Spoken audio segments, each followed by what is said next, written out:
Dear students, पिछले video में हमने पूर्व वैदिक काल के अंतर्गत आर्यों के राजनीतिक जीवन के विषय में चर्चा की थी।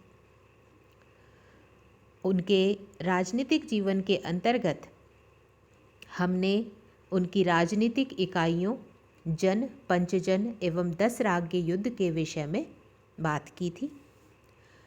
आज हम बात करेंगे राजा की स्थिति के विषय में कि पूर्व वैदिक काल में राजा की क्या स्थिति थी। ऋग्वेद में जन के अधिपति या मुखिया के लिए राजन शब्द का प्रयोग किया गया है, जो कि यहाँ पर राजतंत्र के प्रचलन का प्रारंभिक संकेत जान पड़ता है। लेकिन पूर्व वैदिक कालीन राजतंत्र की यह विशेषता रही कि ये बहुत कुछ सतही था और सीमित भी था।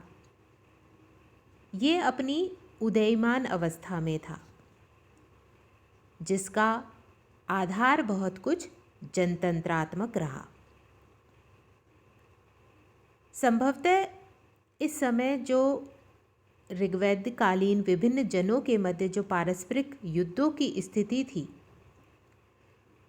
ऐसी स्थिति में किसी जन विशेष के नेतृत्व के लिए एक ऐसे नेता की आवश्यकता थी जो न केवल उनकी रक्षा कर सके, बल्कि विभिन्न युद्धों के अवसर पर उनका सकुशल नेतृत्व भी कर सके। ऐसे में राजा को राजन के नाम से संबोधित किया जाने लगा।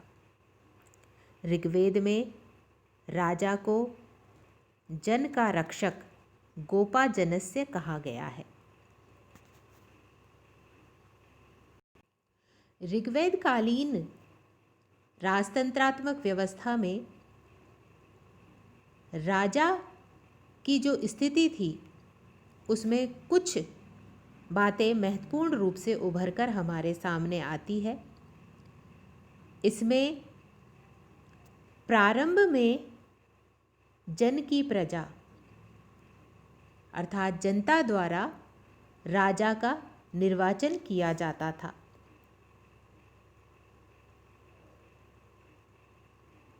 किंतु धीरे धीरे ऋग्वेद कालीन राजा का जो पद है वो पैतृक एवं आनुवांशिक होता चला गया, क्योंकि ऋग्वेद की विभिन्न दान स्तुतियों में राजाओं की वंशावलियां भी दी गई है, जिससे जान पड़ता है कि बाद के समय में राजाओं का जो ये पद है वो पैतृक और आनुवांशिक हो गया था।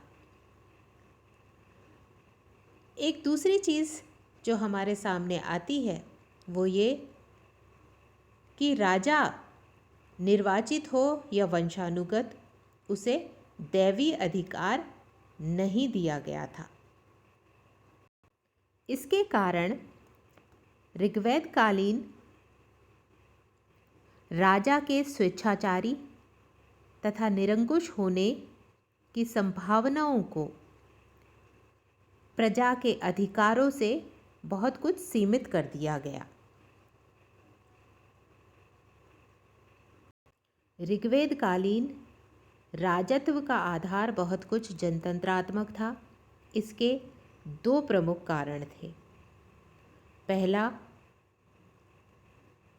एक तो प्रजा को राजा के निर्वाचन और विशेष परिस्थितियों में निर्वासन का अधिकार प्राप्त था।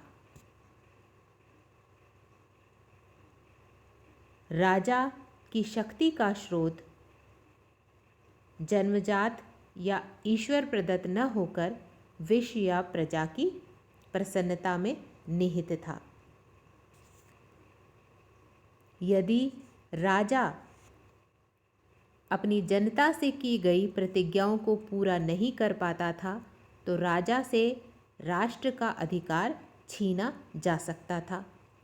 दूसरे शब्दों में राजा की शक्ति का जो स्रोत है वो जनता अंतिम रूप से जनता में निहित था, अर्थात अंतिम प्रभु सत्ता जो है प्रजा में निहित थी।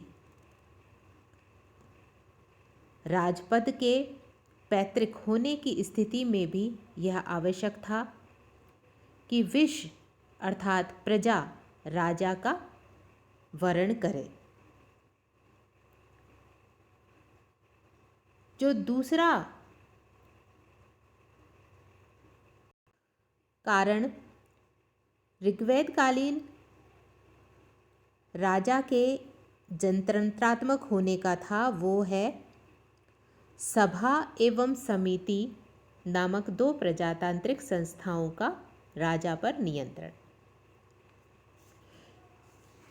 राजा का मुख्य कार्य प्रजा की रक्षा करना था। इसके बदले में वह जन के सदस्यों से अपेक्षा रखता था कि वे उसकी आज्ञा का पालन करें। लोग उसे स्वेच्छा से एवं प्रसन्नतापूर्वक उपहार या कर प्रदान करते थे।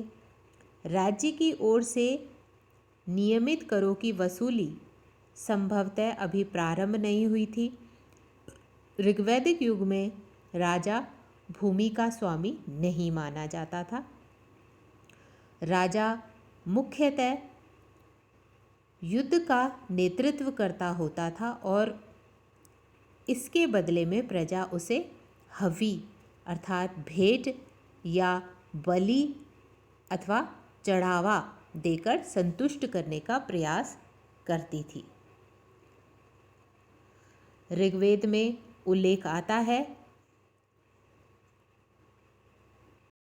कि ऋग्वेद काल में संपूर्ण आर्य प्रदेश में राजनीतिक एकता स्थापित नहीं हुई थी, लेकिन एक छत्र राज्य अथवा साम्राज्य की स्थापना के आदर्श का बीजारोपण इस समय तक हो चुका था।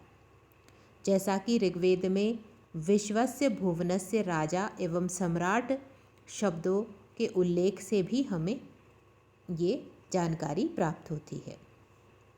भरतजन के राजा सुदास द्वारा रावी नदी एवं यमुना नदी के तट पर किए गए युद्ध संभवतः इसी दिशा में किए गए प्रयास कहे जा सकते हैं। ऐसा जान पड़ता है कि पूर्व वैदिक कालीन राजपद धीरे धीरे ऐश्वर्य की ओर बढ़ रहा था।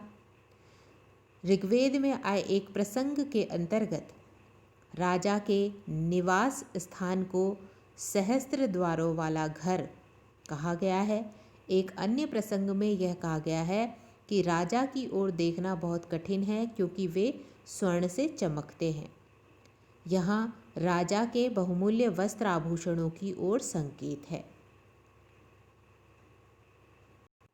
इस प्रकार हम कह सकते हैं कि पूर्व वैदिक काल के प्रारंभ में जिस सतही एवं सीमित राजतंत्र का प्रारंभ हम देखते हैं वह धीरे धीरे उदयमान हो रहा था और अंत में वह एक